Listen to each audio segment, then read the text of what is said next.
Hello, I'm Dr. Jose Gonzalez-Rodriguez from the University of Lincoln, and I'm absolutely delighted to introduce our guest today, Mr. Joey Giddings. Well, first of all, welcome everybody. Thank you for joining us tonight. And hopefully we're going to have between 45-50 minutes of a nice, pleasant chat with one of our more distinguished former students from the University of Lincoln, especially basically because he's a forensic scientist. He did our degree in forensic science. I'm not going to basically start talking too much because it's basically Joey's time to tell us more about himself. So welcome, Joey. How are you tonight? Hello. Yes, very well, thank you. Thank you, Jose. Yeah.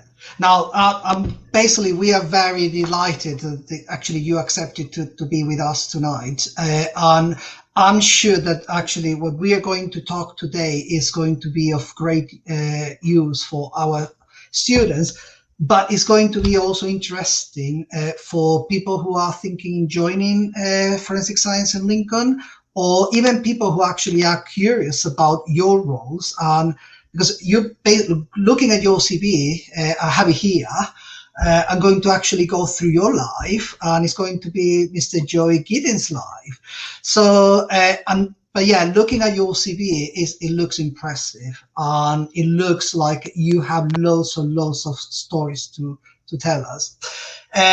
For basically one thing, is there anything you want to say before we start the journey through or coming back in time to 2005? No, not really, Jose, other than to say welcome to everyone like you've already done, and just to say thank you very much. It's a great honor to be here this evening. Yeah. So, yeah, we're going to do a little bit of starting our time machine and coming back to 2005. And that was the first time I met Joey, because actually, incidentally, Joey was the first student I ever met when I started as a lecturer in Lincoln. And I remember that very well, because I was like, it was an open day, and I remember that you were telling me everything about forensic science. So even at that time, you were a really enthusiastic student, passionate about forensic science, and yeah. So what was the first thing that made you join the University of Lincoln, and especially the BSc in forensic science? I suppose it comes down to what I wanted my career to be. Ultimately, and at that stage in my life, all I'd ever really wanted to do, other than I suppose be a space cowboy, is to join the police.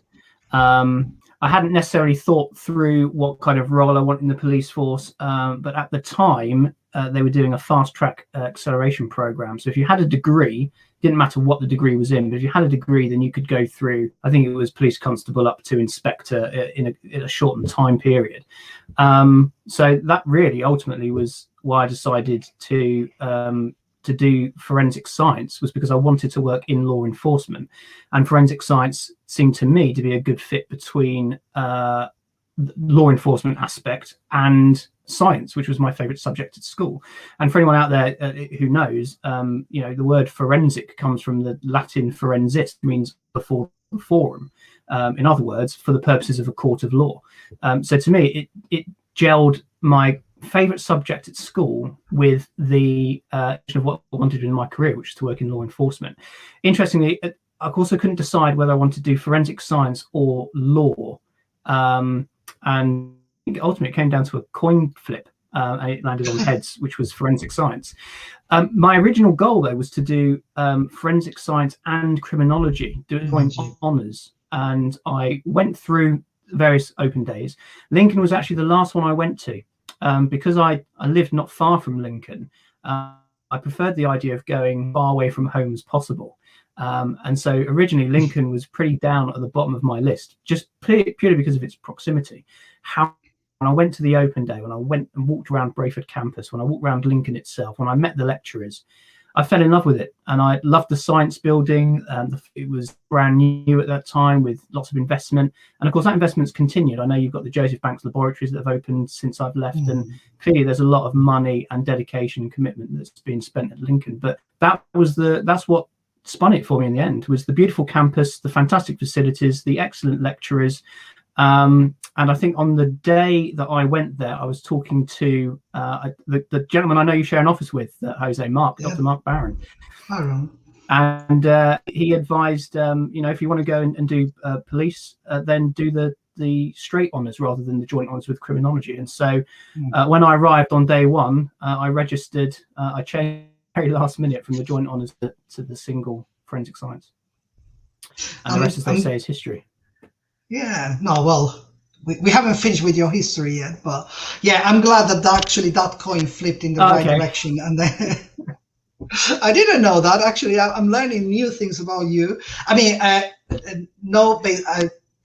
one of the things I have to say is that I met Joey, and of course we went through the second year and the third year. So I taught Joey many occasions, but then he became a good friend. So going through your degree, because you went through the second year, then you get to the third year, what goes through your mind when you are at that pivotal moment that all the students fear, when they get to the third year and say, and now what? What is what I want to do? To be honest, Jose, that never really crossed my mind. I think because pictured my career trajectory for, I suppose, the next 10 years at that point, go to university, get the degree, join the police force. And then that was about as far as I got. And I actually applied to be a special constable while I was at university in my second year. And it wasn't until I got to my third year that I completed the recruitment process. It took about 8 months in total. But the very last thing that they did was say, go and do a medical. And did a medical with the nurse, passed everything else. And then the very last thing she said was, I noticed you wear glasses. Can you just take them off and read this eye chart? And I looked at her and said, well, chart? I couldn't see the eye chart. She said, oh, I'm sorry, you failed on your eye test. And I thought, well, what? I was wearing these in the interview. Why didn't you do 8 months and say time? But that's when I thought, I'm going to need to change my tack here, because I now can't be a police officer. And then this also tied in with 2008 and the great financial meltdown globally. And suddenly I was feeling quite at a loss, I suppose. What am I going to do? Yeah. My original career plan had failed due to my eyesight, and the big forensic companies weren't recruiting. And yeah, I was a little bit at a loss of what to do. Ultimately, I decided to do a PGCE in secondary school science, which lasted a year. Really enjoyed that. Really enjoyed the teaching element, as I'm sure you can appreciate, Jose, from the open days that we used to do at schools. But teaching is a vocation, and ultimately I don't have it in me to be a teacher. It's not something that I want to dedicate my life to. And it was because of that realization actually that set me on the path to where I am now. I came home after school one day, having had a really, really bad day. I was very stressed, very depressed, and I came home and I thought, I want to do this anymore. I went on allpolicejobs.co.uk, searched for any forensic job. It's under scientific support. Loads of options came up. I fired a few applications off. I didn't really mind at that point what I was going to do. I went for some CSI positions, some fingerprint bureau, a couple of people working in the chem lab. I just sent off whatever I could and just to see what would come back. And then ultimately I got my first position. Yep. Don't jump. That's when I was going to say, and to be honest, it's good to know that you tried because to be honest, it's the same. I mean, I started as a school teacher at some point, and I realized that actually wasn't for me. And that, I think that is a good thing for our students when they realize that you need to try things, you need to actually look, and there's nothing wrong in backtrack and actually stick to your original plans or even new plans, which again, that does not. And that's going back to what you said, is 2010, July, Southwest Wales Police. You start your career as a crime scene investigator and forensic examiner. excitement, joy, because you're beginning to make your dreams come true. So what is your first thought when you come into that position and you think, this is what I'm going to be all my life, or yes, I want to try? So what do you think about being a CSI, because you achieved what many people wanted?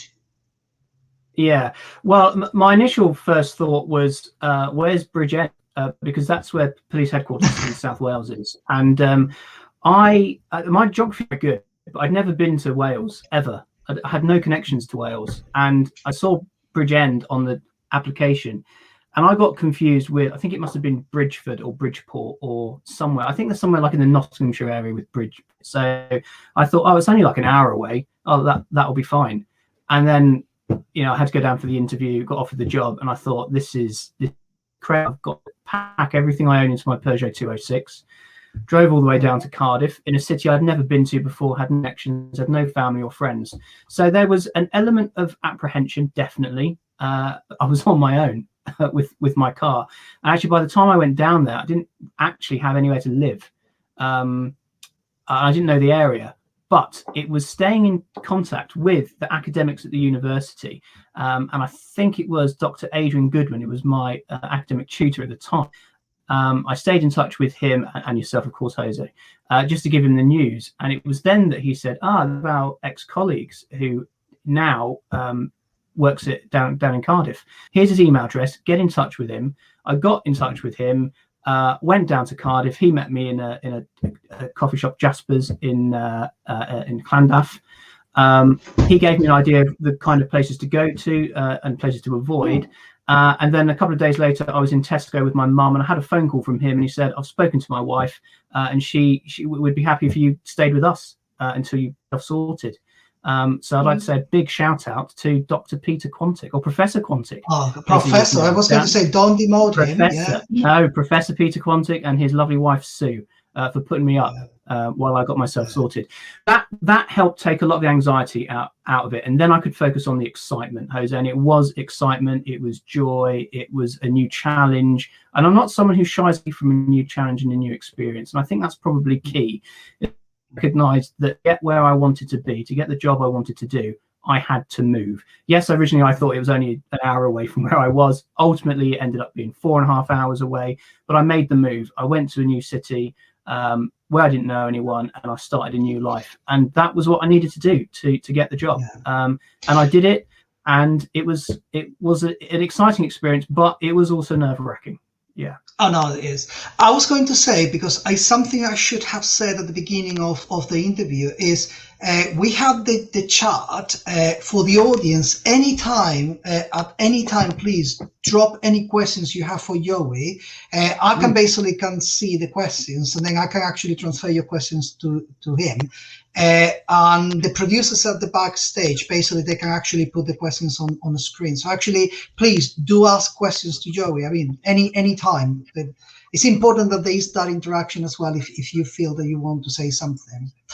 But yeah, yes, coming back to that. You go. Just going to reiterate, Jose. Yes, questions, please. I do love questions. I love quizzes, and I'll just treat this as a quiz. Special subject is me. So yes, please. Any questions on anything that we've discussed? Anything you'd like to know? Please keep them coming in. Yeah. So Peter, basically, also a good friend of mine and lovely person. So you stay there 6 years. So you did your work as a CSI officer 6 years. What are because many of our students, when they look at jobs, one of the main options they always consider is becoming a crime scene officer. What were, in your opinion, the highlights and the lowlights? What is your favorite part of the job, and what is the part that you would say not your cup of tea? Now, I should qualify this answer by saying that when I was at, I don't know if I should divulge this, but I will. When I was at Lincoln, my least favorite subject was crime scene investigation.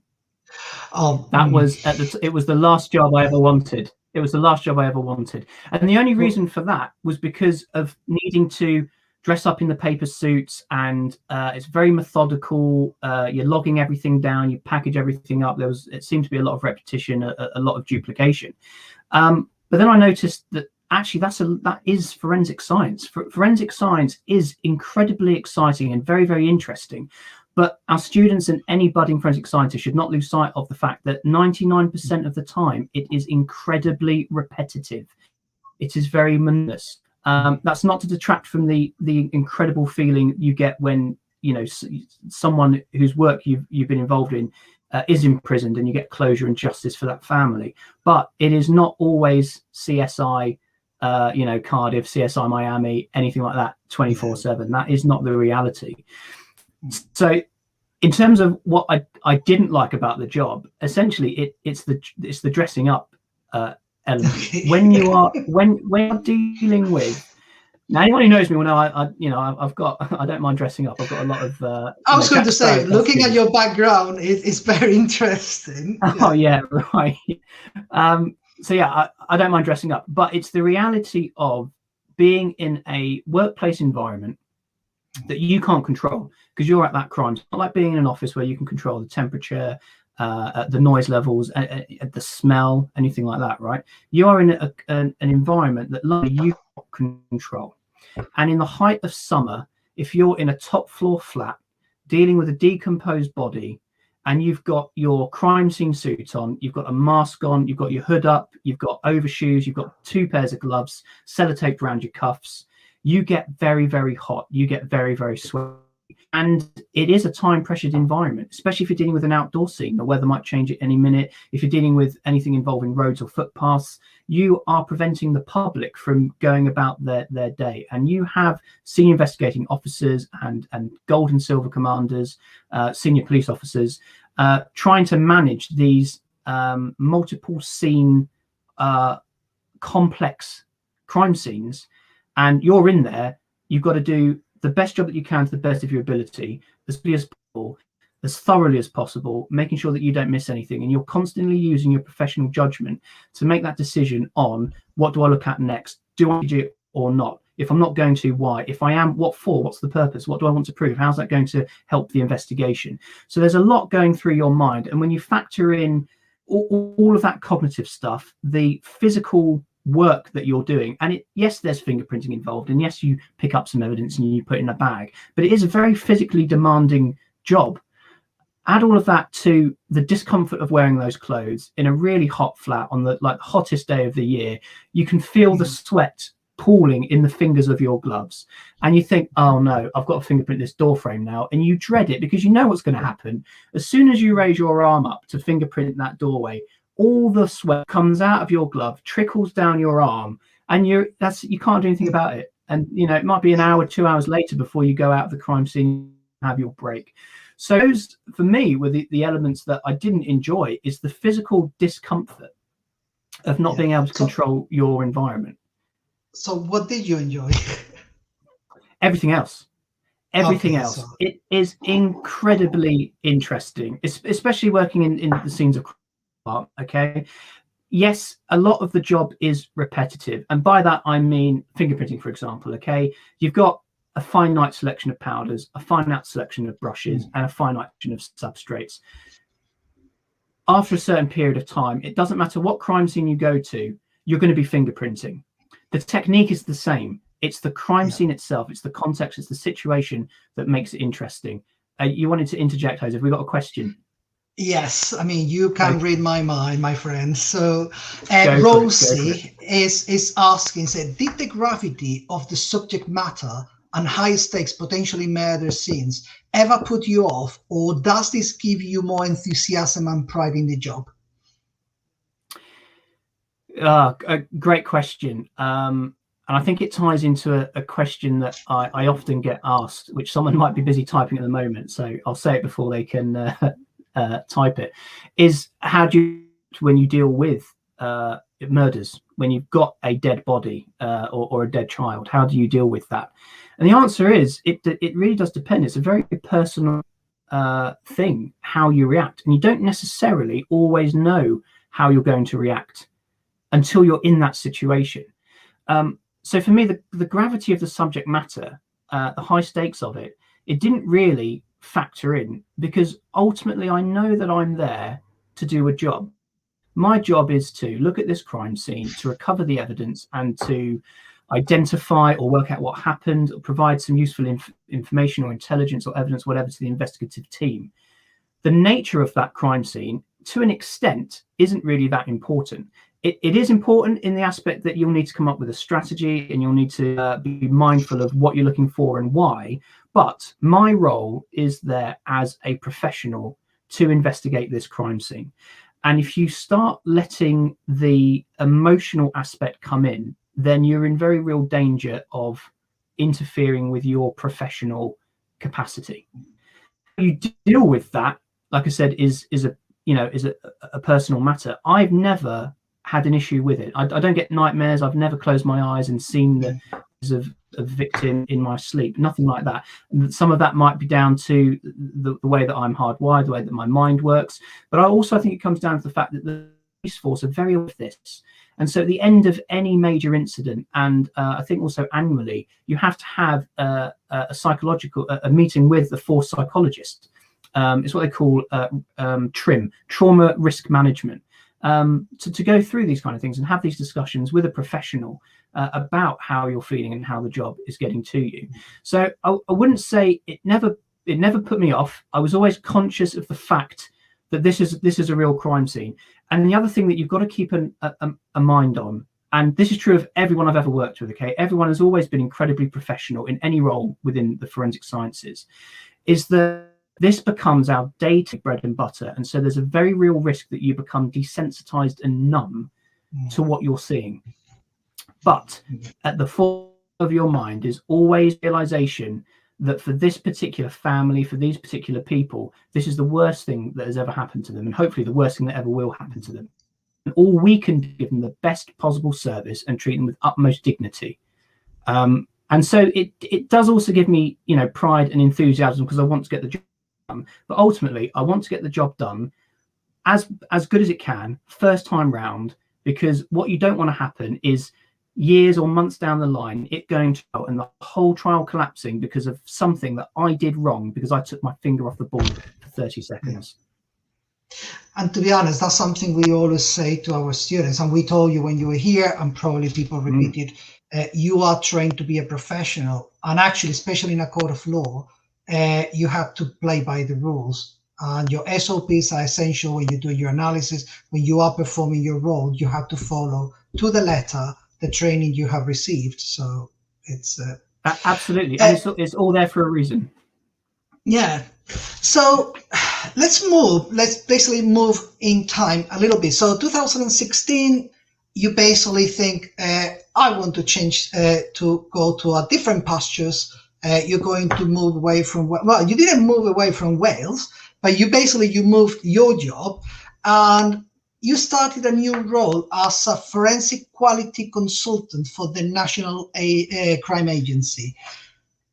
I'm not going to ask you what made you change your mind, because obviously that's a personal, but what was the key element that convinced you that NCA, basically National Crime Agency, was the best career move for you at that time? Well, actually, Jose, I will answer that personal question because I think it is actually quite important. Okay. The 6 years I spent in South Wales were actually split between two different routes. Firstly, there was the crime scene investigation work where I was predominantly involved in volume crime, which is vehicle theft, burglaries, beating up stuff. It's called volume crime because it makes up the biggest volume of crime. And in fact, most CSIs spend most of their time on volume crime because of that very nature. I did that 3.5 years, and then I changed and moved into the lab as a forensic examiner. And the reason I did that change was because the CSI work was heavily based on shifts. And when you progress, you then work bank holidays and on-call and all that kind of stuff. Now, I did a lot of voluntary work with the Scout Association at the time, and I was using my annual leave because I was working a lot of weekends. And so after 3.5 years, I didn't have much of a quality of life. So to go back to one of your earlier questions, that's the other thing I didn't like about the job, is it was very difficult to maintain a quality of life. And for anyone who wants to go out and work in scenes of crime, it is genuinely one of the best jobs in the world. there are days when I miss it, but be aware what you're letting yourself into. Okay, you do sacrifice a large portion of your life. When I moved into the forensic examiner role, that was Monday to Friday, 8 till 4, flexi time, more pay, more annual leave. It was a non-starter. Now, it was while I was working in that role that I first got involved in quality management, something under the forensic science regulator. And for any of our students out there or other professionals out there, you'd probably be very familiar with the quality standard of ISO 17025 for labs and 17020 for crime scene work. I was involved in getting accreditation for the South Wales Police fingerprint development lab. And while I was there, I had, of course, updated my LinkedIn profile, created a LinkedIn profile, because that's what people were saying you should do for professional networking. And eventually, and this is why it's important, okay, because eventually I got a phone call from a mysterious recruiter saying, we're looking for someone with your exact set. We're looking for who knows crime scene investigation, forensic science, quality management. You fit the bill. Would you be interested in a role with us? I didn't know who they were. They didn't tell me that. They said, will you have a telephone interview? I said yes. Ultimately, it turned out to be the National Crime Agency, and I said yes, I'll do it. And the reason I said yes, I'd do it, Jose, is because when I was at Lincoln in my final year, thinking about what am I going to do with my life now, I can't be a police officer and the whole world's gone into meltdown, there were 3 things I wanted to do with my life. Number 1 was work in forensic science in some capacity. I thought the police was going to be ruled out because of my eyesight. It turned out that was only relevant for police officers, whereas a lot of forensic staff are actually police staff, so they're not officers. So I could get in, hence why I managed to work in scenes of crime. So I did that, South Wales, 6 years at this point. Secondly, was to work for the Serious Organised Crime Agency, which went on to be rebranded, you guessed it, the National Crime Agency. So for about 7 years, my dream was to work for the National Crime Agency. And then there was a third goal, which I won't divulge just yet, because I think that's going to be coming up probably in a minute's time. In time. In time, exactly. Yeah. So the reason I took that, Jose, was just because it fulfilled one of my other dreams. And because I'd done crime scene work, I had done the forensic examiner stuff, I'd been involved in the quality management world. And although I really enjoyed my time in South Wales and had some fantastic colleagues at South Wales and Gwent Police, the 2 forces are combined for forensic provision, ultimately this was a new challenge. And it goes into, the decision I made 6 years before that. Do I accept a job in a place I've never been to where I don't know anyone? And this was very similar. Do I say, a secure position?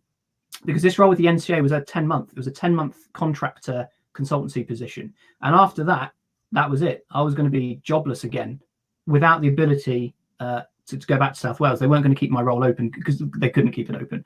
And I took the risk. I thought, yes, I'm going to do that because that's the best thing for me to do at this particular moment in my career. Yes, some people could argue, well, actually, it wasn't the best thing to do to make sure that you kept your job. I did have a mortgage I was paying for. And yeah, perhaps I could have done that. You could argue I took a gamble. I probably did. I did take a gamble. And then 3 years later, I was still at the NCA. Yeah, but the gamble you took was, you wanted to actually change to basically a closer place where your dreams were when you were 18 years old and you joined Lincoln University. So, and actually the gamble wasn't that gamble. You call it gamble, but 2018, you joined a graduate diploma in law from Nottingham Trent University. So the gamble is a risk that you take, but at the same time, you're beginning to reinforce your position in the NCA by actually studying law. Why did you do that? What made you think, I have a forensic science degree. I need a law degree to actually do what? Yes, so many things were going through my mind at that point. I suppose that the main reason was go back to my decision during A-levels. What degree am I going to do? And as I mentioned earlier, it was forensic science or law. Forensic science. Now, as it happened, that was probably the best way of doing things, because for anyone out there who doesn't know, you can do what's informally called the law conversion course. It's now known by various different names, the common professional examination, the graduate diploma in law, various types, which allows you to do a 3-year law degree, but in 1 year.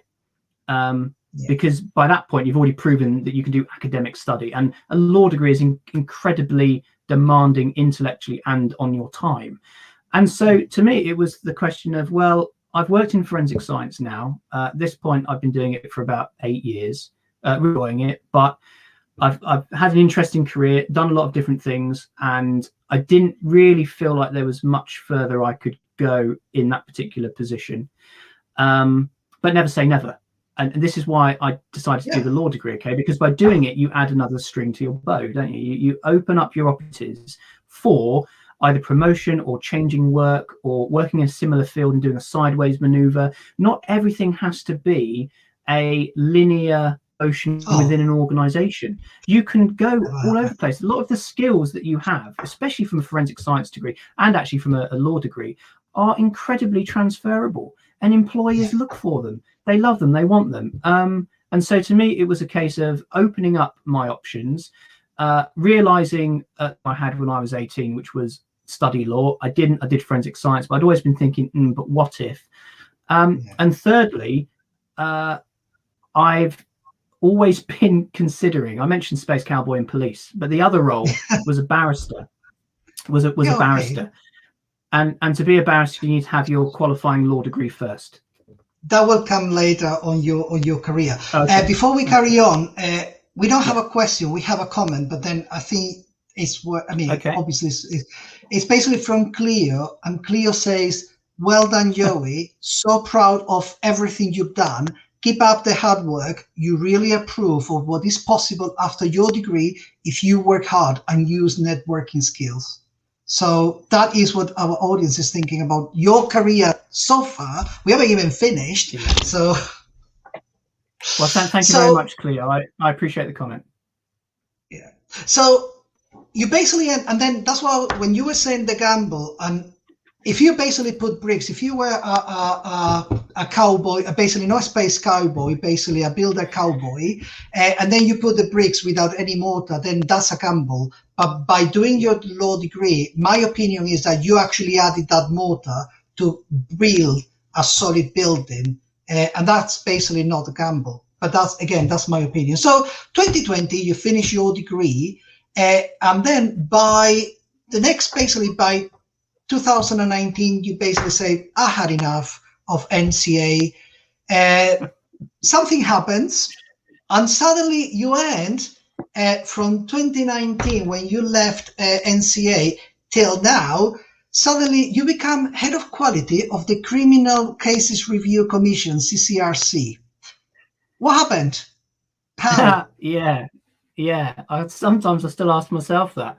And I say that with, I suppose, genuine love on my face here, because that was the third thing I wanted to do when I was at university. Yeah. Work in forensic science, work for the National Crime Agency, and actually, believe it or not, work for the Criminal Cases Review Commission.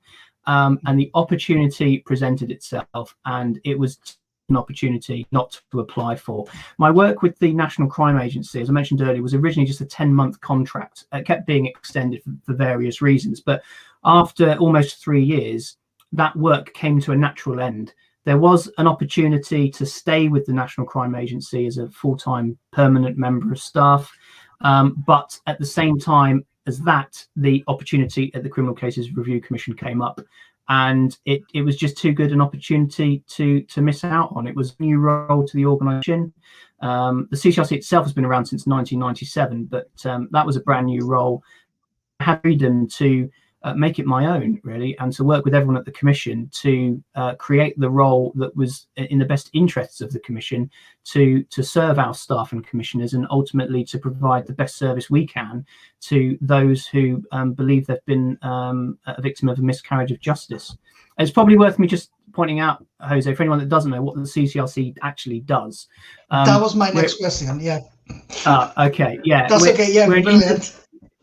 Yeah, we're an independent body. We're created by Parliament through the Criminal Appeal Act 1995. We came into existence on the 31st of March 1997, and we are tasked with reviewing possible miscarriages of justice in criminal courts only, but also court-martials and the Service Civilian Court for England, Wales and Northern Ireland. Scotland has its own commission called CCRC, Scottish Criminal Cases Review Commission.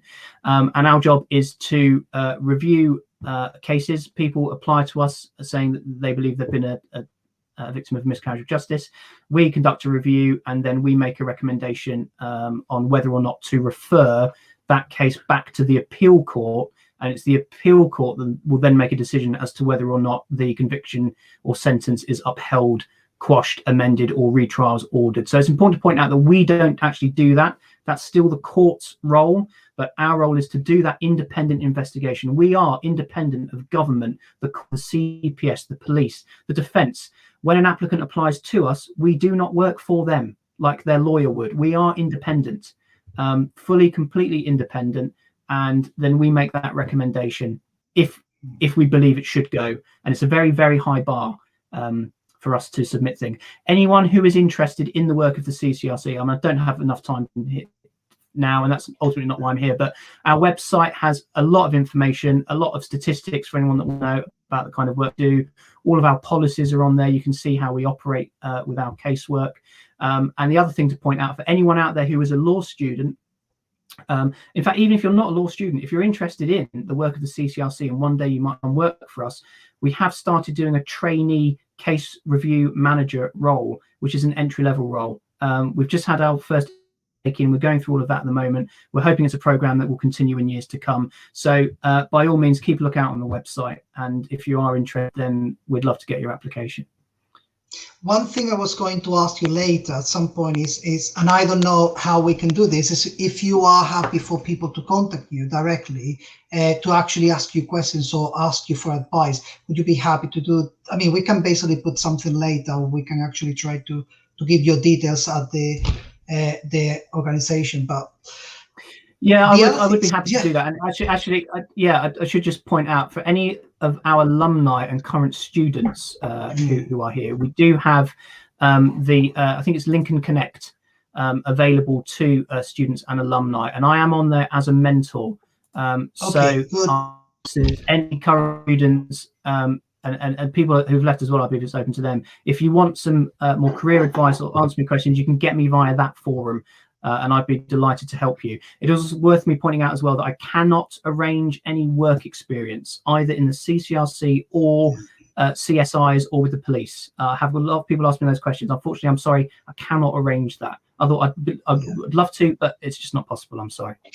Yeah, our producer in the backstage, basically, Claire, is saying that if anybody's interested in contact you, they can use Lincoln Connect, and they can post information later that basically about this conversation. So the other thing I was going to say is because that work you do at the moment probably is getting your hands full, but then in June 2020, you decided you were talking you wanted to be a barrister, but then you've gone to the other side of the courtroom and you became a magistrate. So actually, it's not that you are. That's why, again, when you talk about gambles, when you put the right things in the right places, naturally things happen. And for you, basically, obviously, you've been going through forensic science. You made your case be strengthening the law aspect of your career, and now you basically are a magistrate. Can you tell me more about it? How does it feel being a magistrate? It's very rewarding. It's incredibly rewarding. It can be very emotional and very hard work as well, but it is very rewarding. And I'd strongly urge anyone out there who is interested in the magistracy to look at the magistrates in your local area. Anyone can be a magistrate within reason. There are some occupations that do not allow you. It's an automatic disbarring because of a conflict of interest, and for me that was policing. I'd wanted to serve as a magistrate for I was probably about 19 or 20, but I couldn't because of my work in the police force. But as soon as I left that, and worked at the Criminal Cases Review Commission, I became eligible to serve. I applied, I got in, and now I serve in the Adult Criminal Court as a magistrate. But men, women, anyone 18 to 70, but I think you've got to be 65 as a cut-off, can apply in any background. We need people. We want people from the community to represent the community and magistrate. So that's the only plug I do out there, because we really do. We want as many people from the community as possible to serve as magistrates. But for my perspective, it was, one, again, realizing a dream to serve as a magistrate. Two, because I am driven, as corny as it sounds, by public service and contributing to my society. But also, it's that longer strategy that you've just mentioned, Jose. You know, I've gone from being the very, very first person at that forensic chain, collecting the evidence, to the person in the lab looking at the evidence and analysing it, to the other end, right, as a magistrate convicting people on the basis of forensic evidence, and now working at the CCRC, where we're right at the very, very end. You've gone through the trial, you've been convicted, you've gone to appeal, you've lost your appeal. We are the absolute last port of call for anyone who might have been wrongly convicted. And so I have the very real, I suppose, honour and pleasure, but I'd say that in inverted commas, of working at and seeing the entire forensic process from start to finish. And with the law degree, I understand legal arguments now. I understand the legal arguments from my work at the Criminal Cases Review Commission. I can see how all the forensic stuff works together. I've got knowledge of the policing practices. And so all of this now comes into my mind, and I can see in real life everything that I'd learnt 18 years ago, I can't even do the maths now, of my time at Lincoln University. The 3 years, everything I've learned in that 3-year degree, I have used to some extent in real life, including entomology and anthropology. I've been in 2 crime scenes that involve both entomology and anthropology, so even those as well. And when I was working in the lab, experience with HPLC, GCMS, FTIR, all those analytical equipment, everything that I learned, I've used as well. And I've got to say, everything I was taught was real life, was what was actually going on. The equipment that I use at university is the same equipment they're using out there in the field. And so it really did me up. One thing is, we have another comment and a question from one. Basically, we are moving now to the United States from Indiana. That, because I know the person who's asking the question, Arden. Hello. So hello. Do I. Yeah, you know Arden. Yeah. She's saying hello. Yeah, hello, Jose and Joey. It is wonderful to hear how you're doing and all you have accomplished in the field.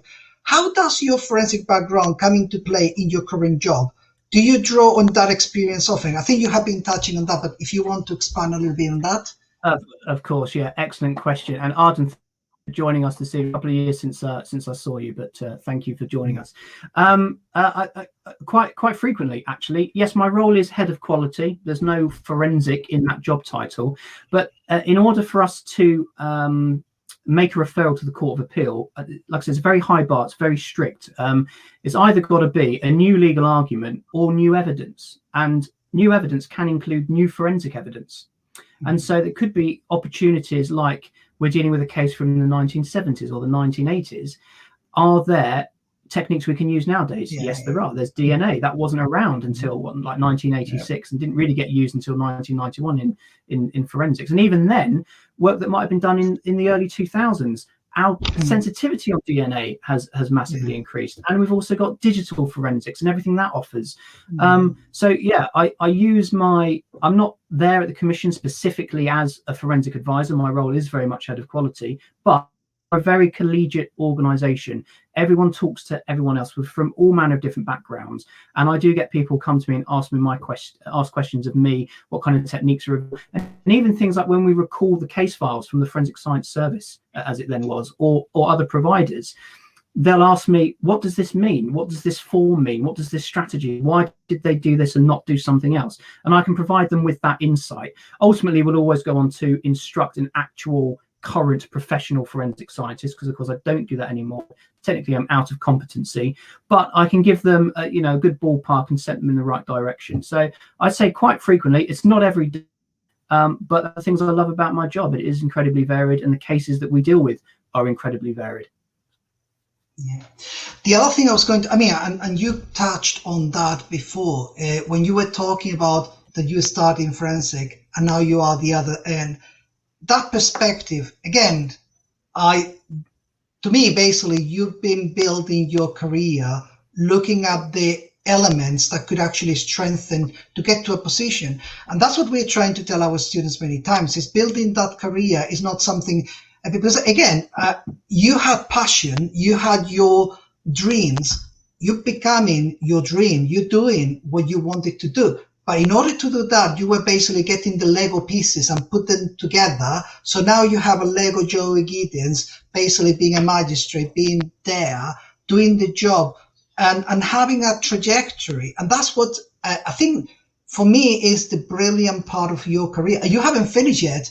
I'm absolutely excited to see where next you're going to be. I mean, maybe one day you're going to be the forensic regulator, and then you're going to tell us all where we should be doing things and how to do things. But I'm conscious of the time. Yeah. Well, I mean, honestly, it's that's the brilliant thing. That's why your CV looks impressive, but also looks like balanced towards a direction you've taken. And that's the brilliant thing of what you've done. As I was going to say, is basically we've been talking for 45 minutes now. I would like to basically start wrapping it up a little bit. And is there any advice? Because again, we have people, I mean, I was just having a meeting with my tutees third year and then talking about the job perspectives and what's next. Or even people who are middle way in their careers where they are now doing forensic analysis, they are forensic analysts, even CSI officers. Is there any advice in your experience you could give them if they have like a dream that you had? What would be your advice? Knowing what you know and look. Yeah, say yes. Say yes to any opportunity that you get. Just do it. You've got to take risks sometimes. You know, don't take ridiculous risks that would just put you in real jeopardy, especially if you've got, I don't have kids. I don't have people to support. I might take a slightly different route if I did, but take risks, get out of your zone, go and do something that you wouldn't normally do. Say yes to all those opportunities. You know, I got into quality management because someone asked me, would you like to write a SOP, standard operating procedure? And I went, I've never done one of those before. All right, I'll give it a go. And now I am where I am, not purely because of that, obviously, but everything collectively. So do that, say yes, get out of your comfort zone and do something else as well. Okay. What I mean by that is it's all well and good to be studious and make sure that you know your subject matter, best person that you can absolutely be, but also contribute to society, whether that's volunteering with the Scout Association, as it was in my case, serving as a magistrate, doing something with St. John's Ambulance, working in an animal shelter. It doesn't matter what you're doing, but do some volunteer work in some aspect, because when you get to interviews, your interviewer is going to want to know about, you know, what's your interests, what kind of skills have you got to do the job. But most of the time, they're actually interested in what you are like as a person. And if you can say, oh, you know, I also help out with my local old people's home, it shows real depth of character to you and gets them thinking, this is the kind of person that I want to work with. So that's what I'd say. Do all of those things. And if you come up against an obstacle, like I did with the glass situation, just don't go into meltdown, compose yourself and think about what else you could do to maybe reconfigure what you're going to do or get to where you want to go. My route has not been a straight line. I had 3 goals that I set myself at university: forensic science, NCA, CCRC. I've achieved those 3 goals, but as you can see, it wasn't linear. I very much took a long way route and did lots of different things in the meantime. So like I said, get out of your comfort zone and just go with the flow. Enjoy it. This is your career. This is your life. Make the most of it. Do what you can and enjoy it. Just to start wrapping up, one thing that is interesting that we haven't mentioned so much is your contribution to as forensic advisor to basically series and books. I mean, that's something that it's there on your CV, and actually it's interesting as well. It's like, because again, you've done it. So what experience, what can you share with us about that experience? Yeah, that's a fantastic experience. There are a series of books called the Detective Inspector Adam Fawley series. They're written by an author called Cara Hunter. Some people might already be reading the books. If you do, then I don't write them, of course. Cara does, but I work with Cara at the beginning stages of the book. We talk about plots, talk about how the forensic science might weave in, what's possible, what's not possible. Cara will go do what she does. I then get a draft of it. I'll have a proofread. Note anything that's out of place or inconsistencies and say things like, can't do that, that's not how it works, or have you considered doing it this way? We'll have that conversation. Fair play to her, she takes on board about 97% of my suggestions. There are a couple that she has to let slip for plot purposes, but she's very good, and in the acknowledgement she will say any errors or omissions are down to her and not down to me, which I think is lovely of her. But I really enjoy that. It's a really interesting process as well, to be involved in the looking at the book, seeing a book go all the way through that process, and seeing the finished article, going in the bookshop, opening the book, looking at the well, my name in the acknowledgements is good for my ego, I suppose, but I also write aspects for her book. So in one of the book there's a crime scene sketch. I drew that. There's a body map of injuries. I drew that as well. There's a few different various things that I've added as part of the book. And in each one, I also add a couple of Easts, little nods to friends and family that are only known to me, them, and Cara. So yeah, keep an eye out for those. Yeah.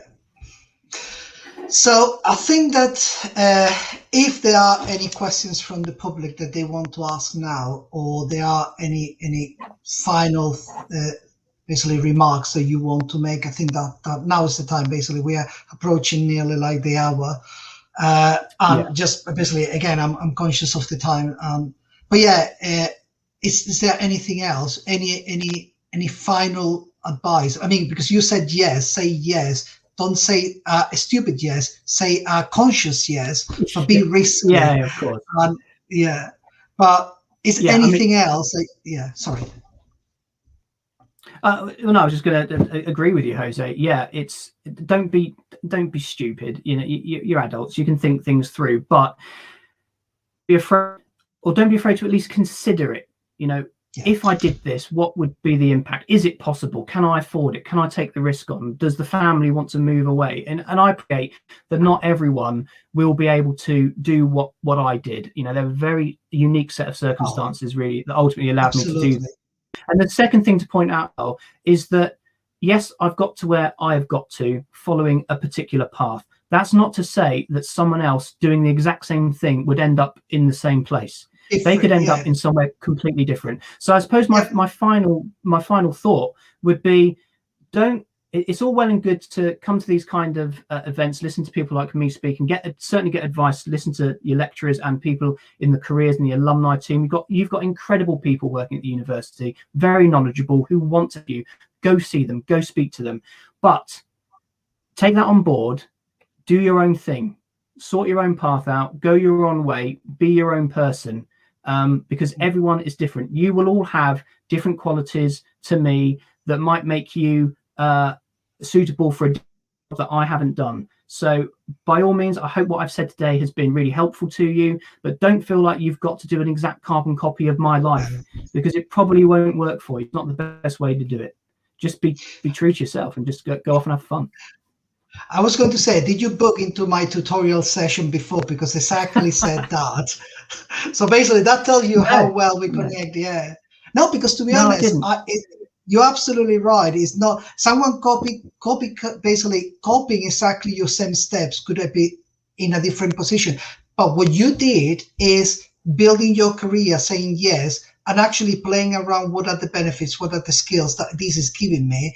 And actually planning the next steps. And then when you were getting people talking to you, networking, and actually you managed to get that in a direction. The problem is, if someone basically goes in one direction and then takes the opposite direction, let's play physics now.